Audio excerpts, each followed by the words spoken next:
Baiklah, shalom dan selamat pagi kepada kita semua.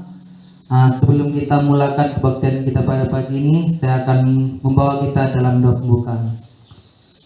Tuhan Allah Bapa kami yang di surga, terima kasih karena Engkau telah memberikan kami kesempatan sekali lagi untuk bersekutu dengan Engkau.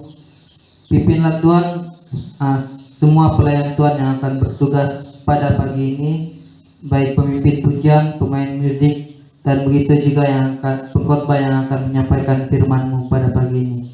Pimpin acara ini Tuhan dari permulaan, pertengahan hingga akhir, kiranya tiada yang akan mengganggu kebaktian pada pagi ini. Dalam nama Tuhan Yesus kami ucap syukur dan sudah berdoa.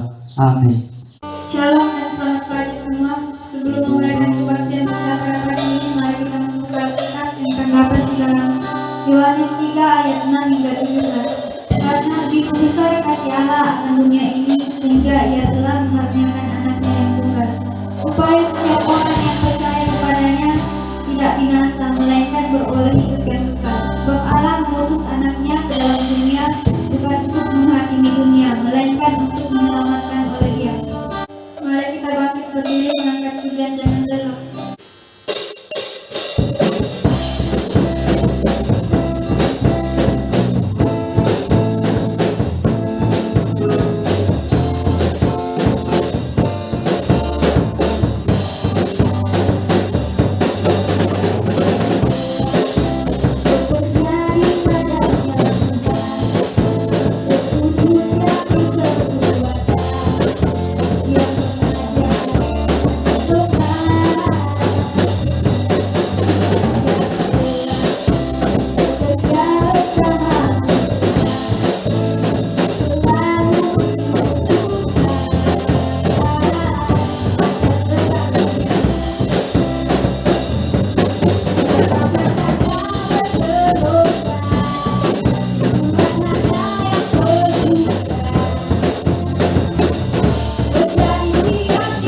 Masa dan tempat keserahan pada hambanya.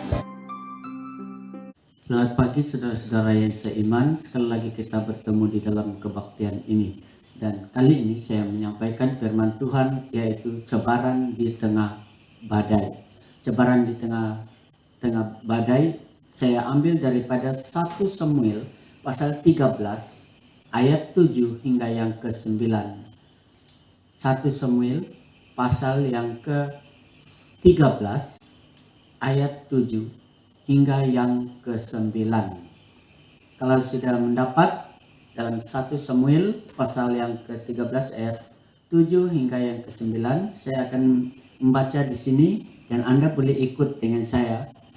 Saya kira 2, 3. Malah ada orang Ibrani yang menyeberangi arungan sungai Yordan menuju tanah Gad dan Gilead, sedang Saul, yaitu Raja Saul, masih di Gilgal dan seluruh rakyat mengikutinya dengan gemetar. Ia menunggu 7 hari lamanya sampai waktu yang ditentukan Nabi Samuel. Tetapi ketika Samuel tidak datang ke Gilgal, mulailah rakyat itu berserak-serak meninggalkan Raja Saul. Ayat yang ke-9, sebab itu Saul berkata, bawalah kepadaku korban bakaran dan korban keselamatan itu. Lalu ia mempersembahkan korban bakaran. Saya hanya memetik ayat 7, 8, dan 9. Itu sebagai intinya untuk kita mengetahui apakah cabaran di tengah badai. Perdana Menteri kita dia selalu berulang kali berkata begini, kita masih belum menang. Kita masih belum menang. Saudara yang kekasih dalam nama Tuhan Yesus, apakah maksud dia kita masih belum menang? Ialah karena kita masih bergelut di dalam peperangan, cabaran kita di atas atau di tengah-tengah badai pandemik COVID-19. Sebab itu, pagi ini mari kita merenungkan cabaran di tengah badai. Mari kita berdoa.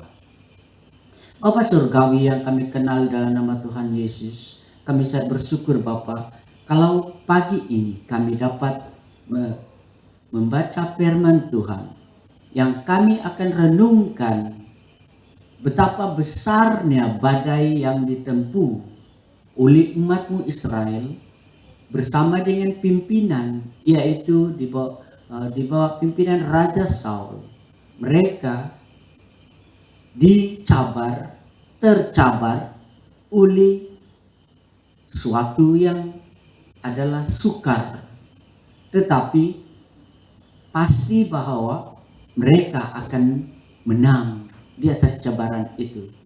Tetapi itu menjadi suatu yang pelajaran kepada kami, bagaimana Saul kalah dengan cabaran di tengah badai, dan bagaimana pengajaran itu yang dapat kami lihat pada hari ini sesuai dengan situasi yang kami lalui. Kiranya Tuhan Engkau berbicara buat kami, karena kami siap untuk mendengar. Berbicaralah Bapa. Di dalam nama Yesus kami sudah berdoa. Amin. Cabaran di tengah badai, saudara, ada beberapa hal yang kita perlu tahu.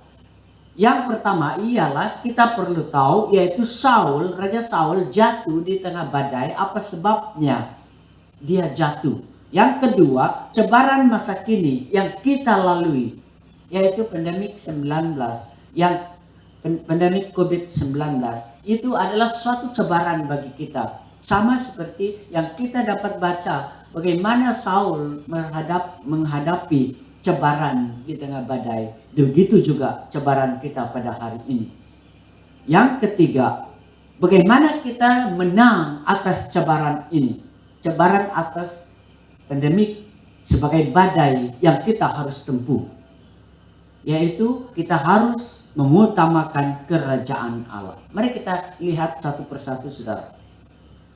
Oleh badai, ketakutan, kegentaran, dan juga kekhawatiran, Saul bertindak di luar mandat panggilan Tuhan untuk dia.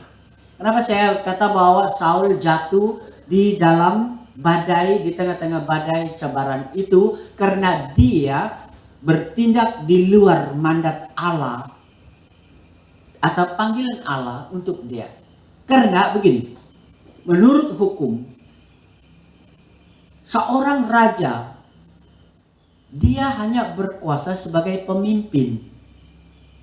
Meskipun dia adalah seorang yang adalah ruhani, meskipun dia adalah dipilih oleh Tuhan, tetapi had kuasanya dia hanya berkuasa sebagai raja, seorang pemimpin.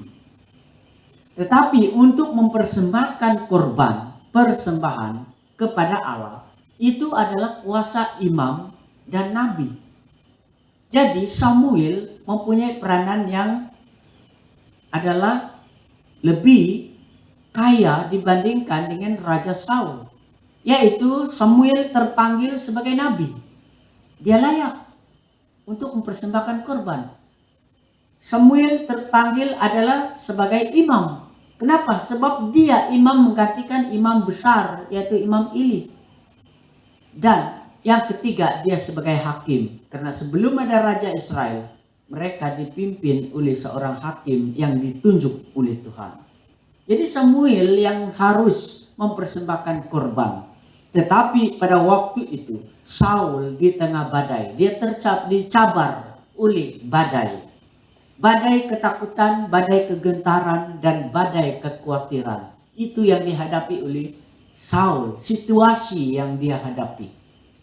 Apa sebabnya, saudaraku yang kekasih? Sebab menurut ayat yang kita telah baca, rakyatnya melihat musuh yang sudah mengelilingi mereka. Rakyat Saul mulai gemetar. Mereka mulai gemetar. Dan mereka mulai satu persatu meninggalkan raja mereka, yaitu Raja Saul. Cebaran bagi Raja Saul. Lalu yang kedua, Saul harus menunggu lagi. Begitu mereka berhadapan dengan musuh, sudah di hadapan mereka musuh itu tinggal memulakan peperangan saja. Tetapi Saul harus menunggu 7 hari lagi. Ini janji daripada Samuel atas perintah Tuhan. 7 hari lagi Saul harus menunggu Samuel untuk datang mempersembahkan korban keselamatan untuk Israel. Sebab Israel sebelum berperang mereka harus seorang imam mempersembahkan korban keselamatan untuk keselamatan mereka di dalam peperangan itu. Jadi Saul menunggu 7 hari. Bayangkan saudaraku. Yang ketiga, Saul ialah dikelilingi oleh ketakutan dan kegentaran sebab Saul mulai sudah meninggalkan Tuhan, perintah Tuhan, dan dia melanggar yang bukan bertindak bukan mandat yang dia terima dari Tuhan, yaitu dia mempersembahkan korban. Oh, dia berkata begini, kalau Samuel tidak datang, ini dalam hatinya yang saya bayangkan. Kalau Samuel tidak datang, sedangkan musuh sudah dekat untuk menyerang kita. Dan korban keselamatan belum dipersembahkan. Harus 7 hari lagi menunggu Samuel. Lalu dia bertindak, marilah persembahan itu. Saya akan mempersembahkan persembahan keselamatan untuk Israel. Lalu dia bertindak. Ini mendatangkan dosa bagi Saul dan pasukannya. Sebab itu saudaraku, Saul disingkirkan. Saul disingkirkan daripada takhta kerajaan Israel oleh Tuhan. Apa sebabnya saudaraku yang kekasih? Sebab dia melanggar hukum yang telah ditentukan untuk dia sebagai pemimpin. Tetapi untuk mempersembahkan korban bukan dia. Yang berkuasa untuk persembahkan adalah imam dan nabi. Saudara yang kekasih, Saul jatuh di tengah badai. Saul jatuh di tengah badai karena kepahlawanannya dicabar oleh kekhawatiran dan ketakutan. Dia sudah dikelilingi oleh ketakutan. Ketakutan sudah datang kepada dia karena dia melihat manusia. Dia berpikir bahwa kekuatannya adalah tentera. Dia tidak memikirkan bahwa Tuhan yang memanggil dia sebagai raja dan Tuhan menyertai dia. Tuhan akan mengukuhkan kerajaannya. Tuhan akan memberikan kemenangan kepada dia. Dia lupa. Dia melihat manusia. Karena satu persatu rakyatnya meninggalkan dia. Oh, dia berkata, memang saya akan tewas.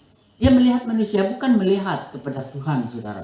Jadi kejatuhan Saul adalah karena dia mengandalkan tentara manusia dan tidak mengandalkan Tuhan yang telah memanggil dia sebagai Raja Israel. Kepahlawanannya dicabar oleh kekhawatiran dan ketakutan. Saul disingkirkan. Saul adalah tewas dengan kekhawatiran, cabaran, dan badai masalah. Hari ini banyak orang Kristen yang dicabar imannya, saudara. Dicabar panggilannya sebagai orang-orang percaya. Apalagi kita sekarang dalam pandemi COVID-19.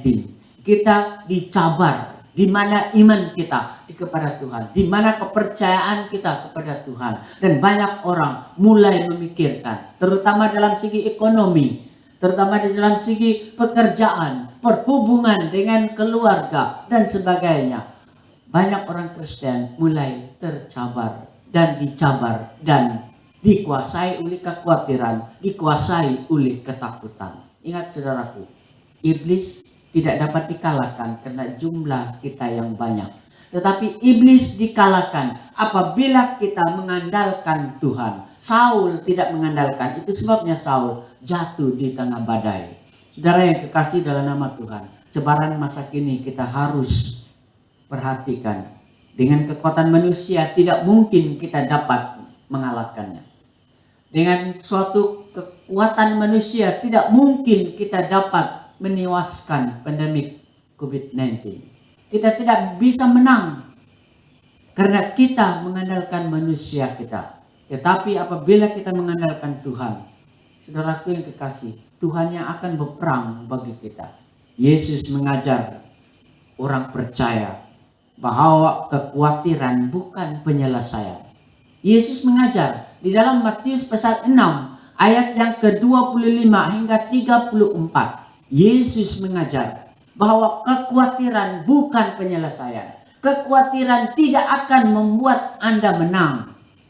Katakan pada kawanmu sebelah Anda, katakan kepada dia, kekhawatiranmu tidak akan membuat engkau menang. Sebab kekhawatiran itu hanya menambah kegentaran. Kekhawatiran itu hanya menambah suatu ketakutan. Dan ketakutan itu membawa kepada pelanggaran. Ketakutan dan kekhawatiran itu membawa Anda untuk tinggalkan Tuhan. Dan membawa Anda untuk lupa janji Tuhan bahwa Dia menyertai kita. Cebaran masa kini adalah suatu cebaran yang perlu kita ingat. Bahwa bukan kekuatan manusia, tetapi keandalan Tuhan yang perlu kita andal dan kita pegang. Yesus mengajar begini. Di dalam Matius 6 ayat 25 hingga yang ke-34. Hidup lebih penting daripada pakaian. Dalam ayat yang ke-25. Matius 6. Hidup lebih penting dari pakaian. Mungkin ada yang khawatir, oh baju saya tidak pernah ganti sebab kedai pakaian tidak akan dibuka. Atau sebagainya. Atau kasut saya tidak dapat diganti karena kedai kasut masih lagi ditutup karena pandemik ini dan sebagainya. Banyak lagi perkara yang kita khawatir, banyak perkara yang kita takut, banyak lagi perkara yang kita merasa bahwa kita mulai terancam dan sebagainya. Tapi Yesus berkata, hidup lebih penting dari pakaian.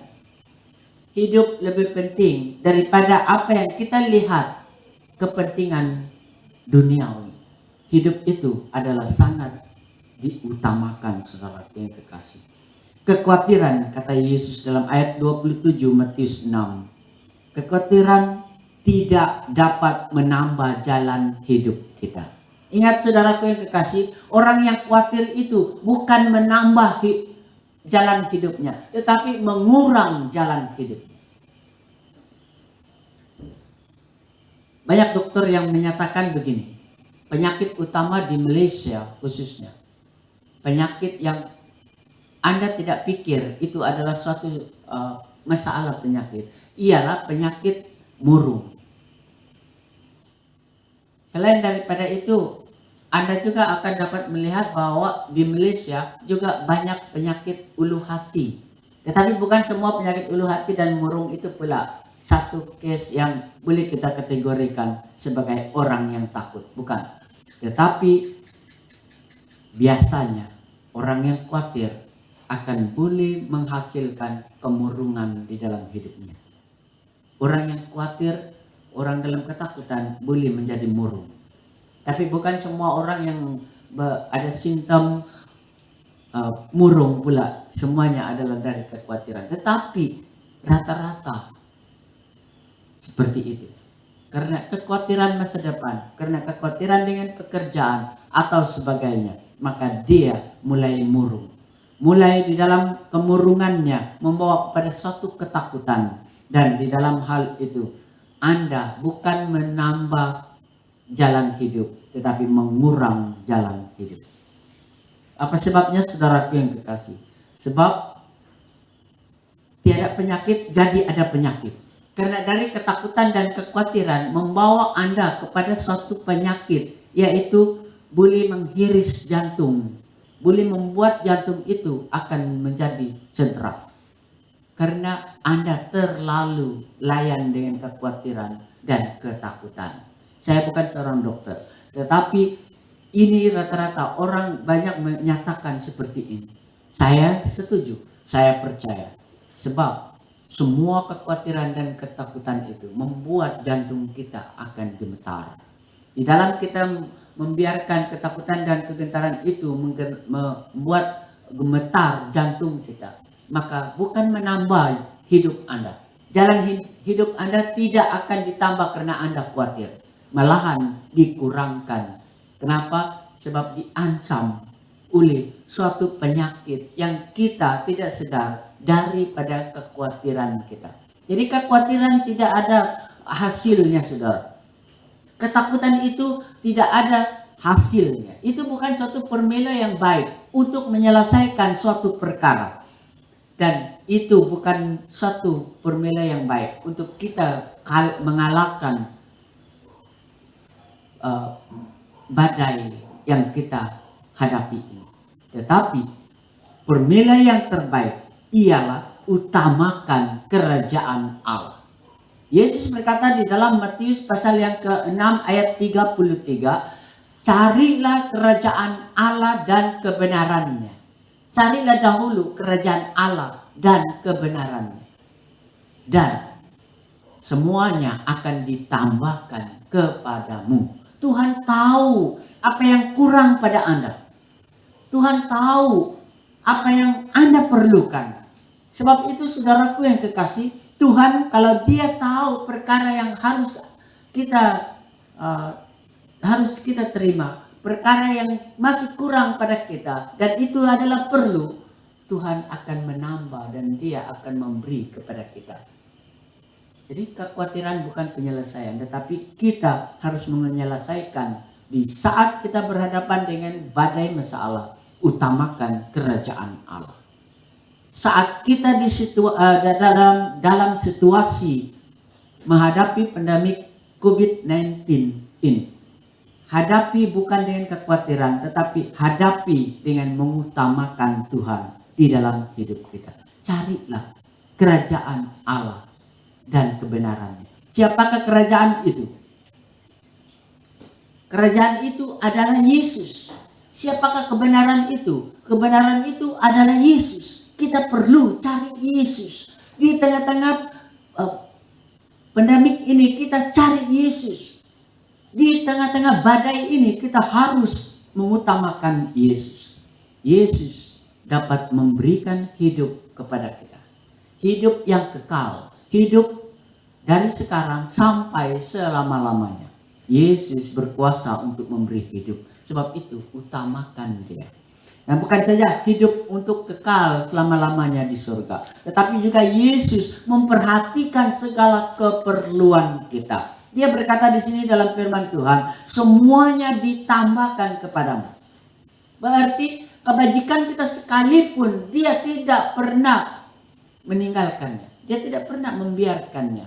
Bukan saja keselamatan rohani kita, jiwa kita, ruh kita, tetapi juga kebajikan kita secara jasmani. Tuhan tidak pernah meninggalkan, tidak pernah membiarkannya. Dia berkata, semuanya akan ditambahkan kepadamu. Saya tahu saudaraku bahwa kita sekarang dalam kemelut masalah ekonomi. Banyak yang cuti tanpa gaji. Banyak yang tergugat di dalam pekerjaan. Banyak perniagaan terhenti atau sebagainya. Saya tahu perkara ini adalah sangat mencabar kepada kita. Ini boleh kita kategorikan sebagai satu badai dan kita berada di tengah-tengah badai itu. Itu saya percaya. Itu saya setuju. Kalau Anda kata, oh kita sudah ada di tengah badai, itu saya percaya saudara. Tetapi itu bukan membuat kita tidak setia kepada Tuhan. Semakin kita harus mengkoreksi diri kita. Apakah saya masih setia kepada Tuhan?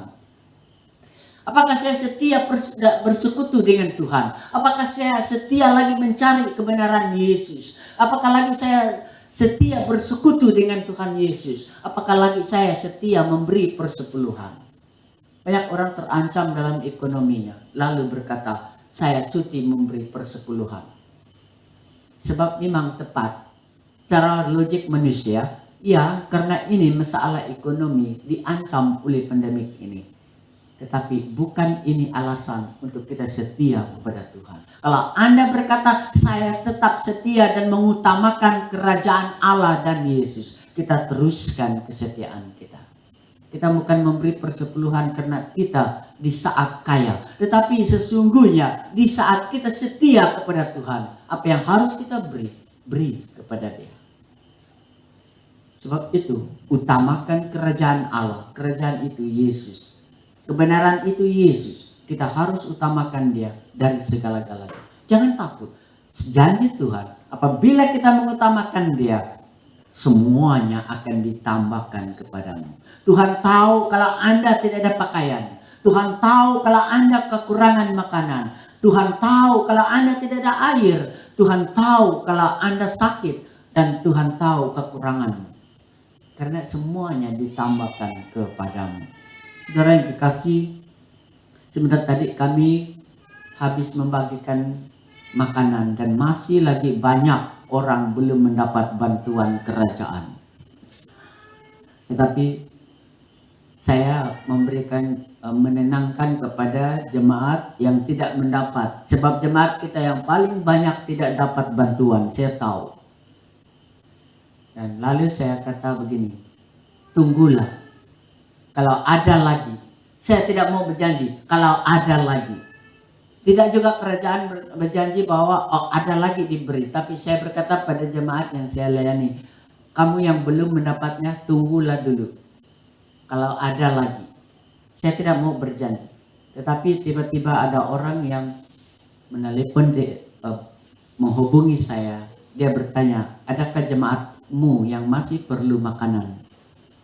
Jadi tadi saya sudah mengumpul beberapa orang yang sangat penting yang belum mendapat bantuan daripada bantuan yang kami agi-agikan dari kerajaan. Dan saya majukan itu kepada orang yang telah Tuhan pakai itu.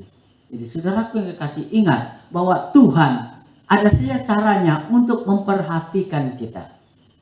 Dia berkata, carilah dahulu kerajaan Allah dan kebenarannya, dan semuanya akan ditambahkan kepadamu. Kebajikan Anda sekalipun Tuhan memperhatikannya.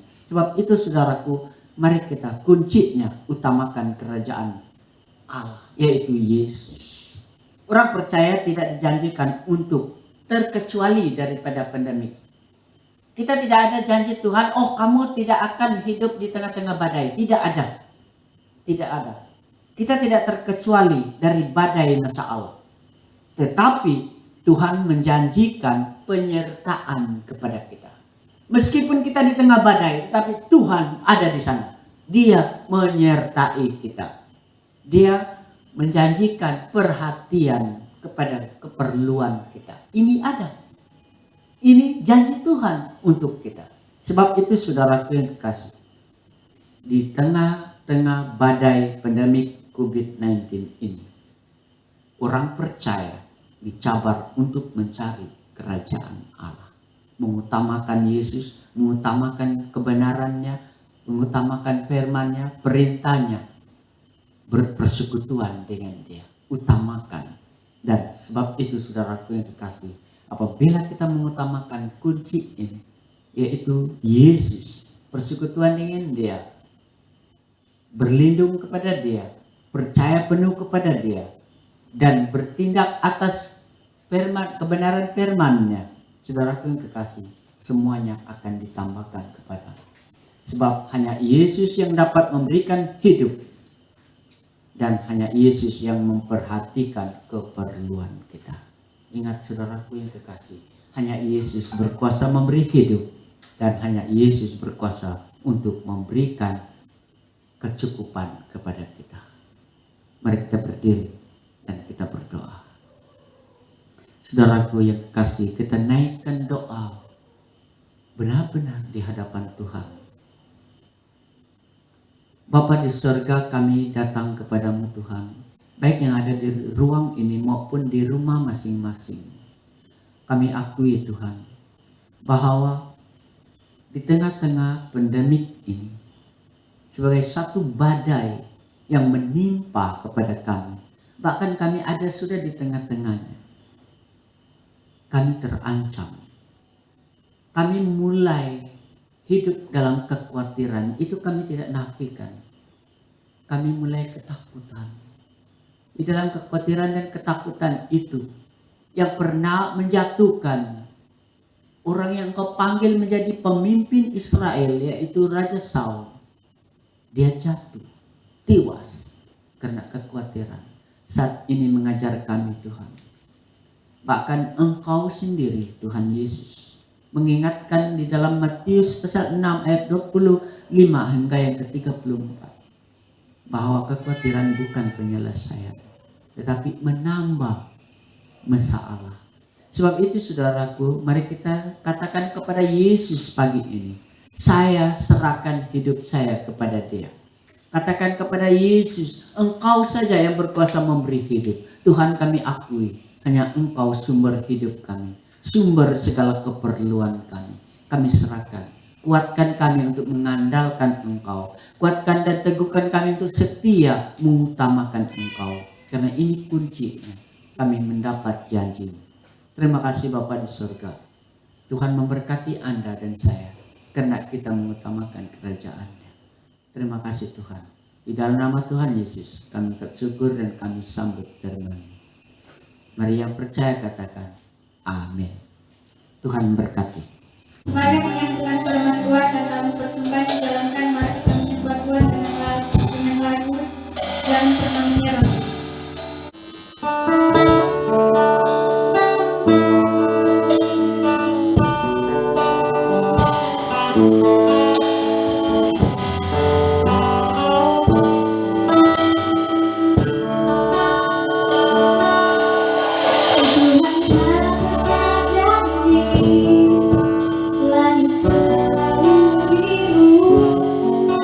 Tetapi dia berjanji selalu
Kita masuk dalam doa syafaat pada pagi ini.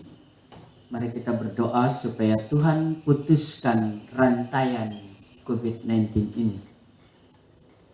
Kita juga berdoa untuk kerajaan politik negara kita Malaysia, bahkan negeri Sabah, supaya Tuhan campur tangan dan kerajaan tidak lagi akan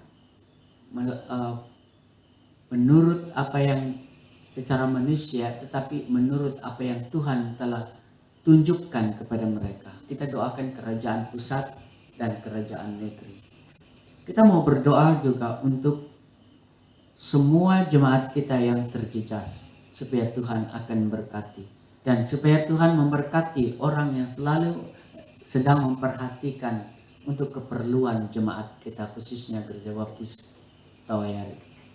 Kita berdoa untuk orang-orang sakit, juga kita berdoa untuk persembahan dan persepuluhan sebentar tadi yang kita telah persembahkan. Mari saudara kita berdiri dan kita berdoa. Bapa Surgawi, saat ini kami datang kepadamu Bapa. Kami bersyukur atas kasih karunia-Mu yang membolehkan kami untuk mendekati Engkau. Saat ini kami menaikkan doa keperluan kami, khususnya Lahadatu, Sempurna, Punak, dan juga Tawau, yang sekarang ini masih zon merah, bahkan setiap hari semakin bertambah mangsa COVID-19.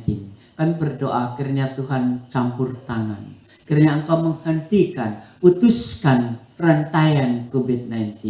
Kami berdoa, selamatkanlah negeri Sabah dari COVID-19, selamatkanlah Malaysia dari COVID-19, selamatkanlah seluruh dunia dari COVID-19. Tapi putuskanlah COVID-19 ini Tuhan, di dalam kuasa Allah Bapa, Anak, dan Roh Kudus. Di dalam nama Yesus kami hancurkan coronavirus ini.